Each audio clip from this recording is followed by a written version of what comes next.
So it is also World Menopause Awareness Month, and here at Spital Clinic, we're starting a series all about perimenopause and menopause. Now, a really common question I get asked in clinic is, how do I actually know if I'm perimenopausal? And honestly, it's a really good question because it doesn't just happen overnight. It is a gradual change and it can affect every part of your body. So let's start with what's actually happening. Well, perimenopause, it usually begins somewhere between the ages of 40 and 45, although it can start earlier or later. And for some women, it can last up to 10 years before their final period. It's the stage before menopause when your hormone levels, mainly estrogen, progesterone, and even testosterone, starts to fluctuate. And it's those hormonal ups and downs that can really throw things off balance. Some of my patients say things like, I just don't feel like me anymore, my moods are all over the place, I'm tired, and my cycle makes no sense. And that's exactly what we expect to see as your hormone levels start to fluctuate.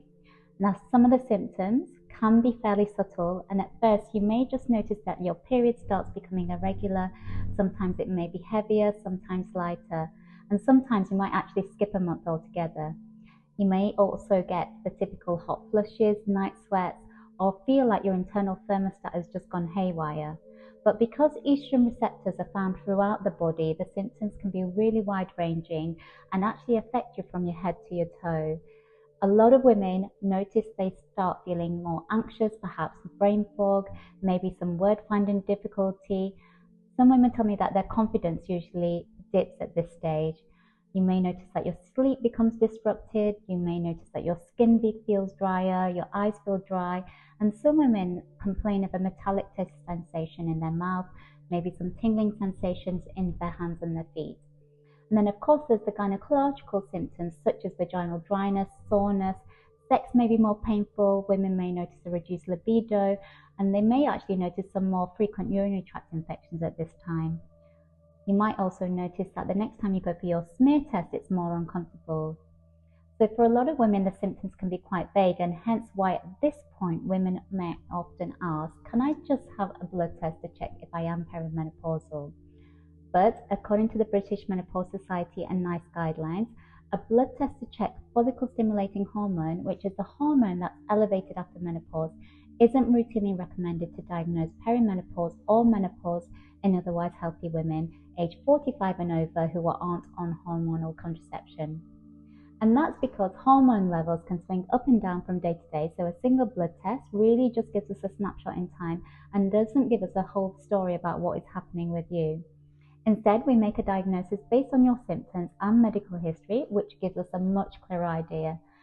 Blood tests can still be useful to rule out other conditions that can mimic the symptoms, so we might check your thyroid function, do a diabetes screen, look at ferritin levels, B12 and vitamin D.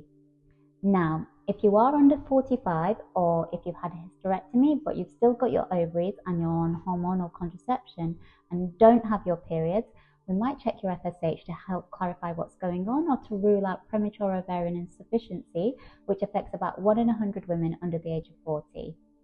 So how long does all of this last? Well, perimenopause can continue for several years, sometimes up to a decade, before your periods stop completely. Menopause is officially defined as 12 consecutive months without a period. And after that, you're considered postmenopausal, which just means that you've gone 1 year and 1 day past your final period.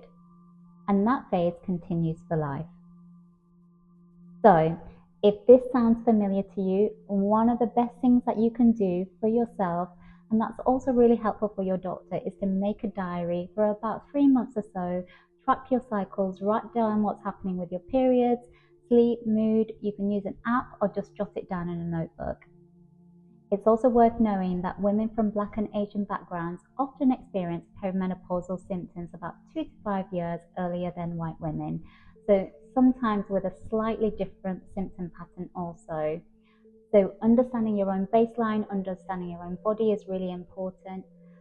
And the good news is that there's lots of ways that we can help, from understanding your hormones, making some small lifestyle adjustments, to exploring treatment options that make a real difference to how you feel on a day-to-day basis. Perimenopause is a transition, but it's also a new chapter.